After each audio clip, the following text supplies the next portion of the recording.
Oh, it is another wonderful day to be alive, isn't it, right here in Jacksonville, Florida, a hump day edition of Miller on Sports.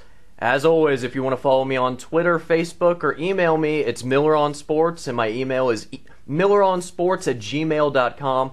Check out my blog, milleronsports.com. Also, just started putting up YouTube videos of Miller on Sports, so check it out. Just Miller on Sports. It's the first 10 to 11 minutes of each show, Monday and Tuesday, so you can find that there. Also, I host Inside the Game Saturdays from noon until 1 with NASCAR Andy and Coach Daryl Pasquale. As always, Miller on Sports is brought to you each and every day by the law offices of Ron Scholes, a law firm of military veterans fighting for you. Check them out at ronschollspa.com, or for a free consultation, call 904-721-7575. That number again is 721-7575. And if you haven't heard already, if you've been in your dungeon or your basement, we don't have many basements here in Florida, but Sunday is Teal Sunday. Jacksonville Jaguars, Denver Broncos, 1 o'clock kickoff. There is no blackout. So if you want to stay at home and watch the game, you've got the red zone, you've got a nice koozie with some beer in it, and you've got a bowl full of chips, and you're ready to go right there. Or if you want to go to the game, it should be excellent. Hopefully no rain scheduled for 1 p.m. on Sunday. I hope not, because I don't like that trek from Lot H to the stadium. I got drenched once before for the Dolphins preseason game. Not too fun. Rather not do that again.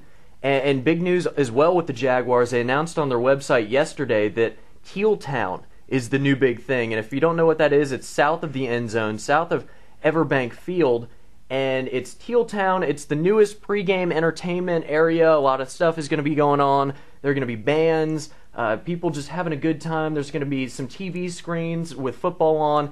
And also, if you're a beer drinker, $2 draft beers. You really can't beat that unless you go to a Suns game on Thursday night. So that should be a lot of fun. Teal Town, south of Everbank Field, right there, and kind of where the old practice fields were, right there. As well, Uche Nwaneri signed yesterday to a big deal. Fox Sports broke the news. He signs a 5-year deal worth $24 million, between $8 and $9 million guaranteed. I say excellent.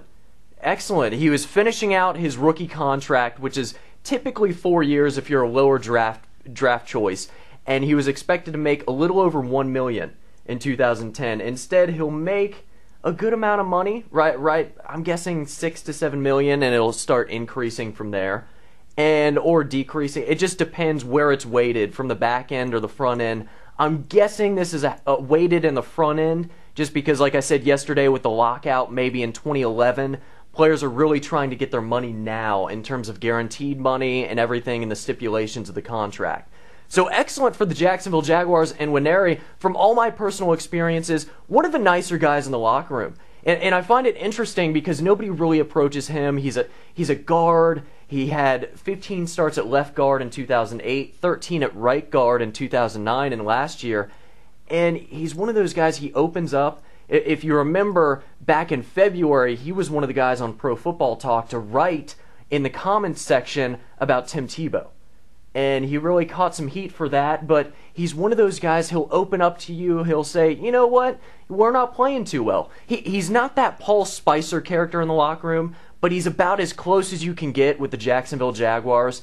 And now with Maurice Jones-Drew being more of a national figure, I think Nwaneri is slowly becoming one of those locker room leaders. And it shows by the Jacksonville Jaguars signing him to really a huge deal for a guard. A guard that not many people outside of the Jacksonville area really know this guy's name.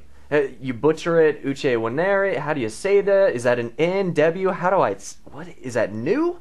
But it's Uche Nwaneri, and he signs for 5 years, $24 million. And really one of the better things along the offensive line. We saw 2 years ago in 2008 with the struggles along the offensive line. And that was the first season I really learned that games are either won or lost in the trenches. That is where it all happens. We saw the defensive line struggled last year for the Jacksonville Jaguars. But in 2008, that offensive line struggling, when it struggles, David Garrard is going to struggle, and in turn, Maurice Jones-Drew is going to struggle. Although he had 1,400 yards last year and 15 touchdowns, it all starts and ends with the offensive and defensive lines. And you know what? I know I told you yesterday. I was going to try and quit it by stopping with this national media about the Jacksonville Jaguars, but I have to do it. This is my job. I need to inform you each and every day if you're getting off your lunch break, or you're in your car, you're on your way home, picking up the kids, whatever it may be. I'm here to inform you, to make you think outside the box here on Miller on Sports. While I was reading Don Banks, Sports Illustrated writer, very good. He really knows what he's doing, and he can break it down with the best of them. But I checked him out at SI.com last night. Really not the best thing if you want to get to bed safe and sound and be all happy. They never say, never go to bed mad. But I guess that's in relationships, but I think it has to do with sports in a way. And I was reading it, and he was breaking down all the divisions and saying this is how they're all going to finish out. This team's going to be first, and this team's going to be last. Well, of course, with the AFC South, first team in first place is the Colts. He says they're going to finish at 12-4. Well, last place, I wonder who that's going to be. Jacksonville Jaguars. He says they're going to finish at 5-11. And for the most part, that's really what the national media is saying. And I've gone to most Jaguar games in the press box the last 3 seasons. Not once have I seen Don Banks. So until I see him, I really take this with a grain of salt, but it still gets to me. It still irks me. And here's what he has to say about the Jacksonville Jaguars. And it starts okay. I'm detecting something of an AFC pattern here, as in the AFC East and AFC North. And here's where it begins. Buckle in. You might want to pull off to the side of the road if you're driving right now. There are 3 fairly well-respected teams in the AFC South. 3.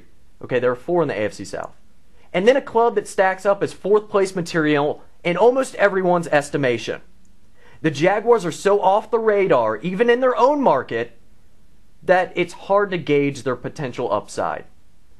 Okay, Don Banks, if it wasn't for the cleaning crew taking out the garbage last night, you would be in the garbage with Mike Lombardi's column from 2 days ago. You're really starting to fire me up. And I'm getting a little frustrated because if you ever have watched a Jacksonville Jaguars game, you really would not be saying this. Are you just talking to your buddies up there in Connecticut? You don't go outside except for 5 days out of the year? Do you live in Wisconsin and maybe play on your fake pseudo beaches on the lake? I really think that's what it's coming to, Don Banks. I don't think there are 3 teams in the AFC South that are well respected. I think there are 4. Jacksonville Jaguars being one of them. You're listening to Miller on Sports right here on ABC 1530 WBOB. As always, we're brought to you by the law offices of Ron Scholes, a law firm of military veterans fighting for you. Call their 1-800 number, 1-800-384-7575, or their local number 904-721-7575, or visit their website, RonScholesPA.com. More with Miller on Sports when we come back on ABC 1530 WBOB.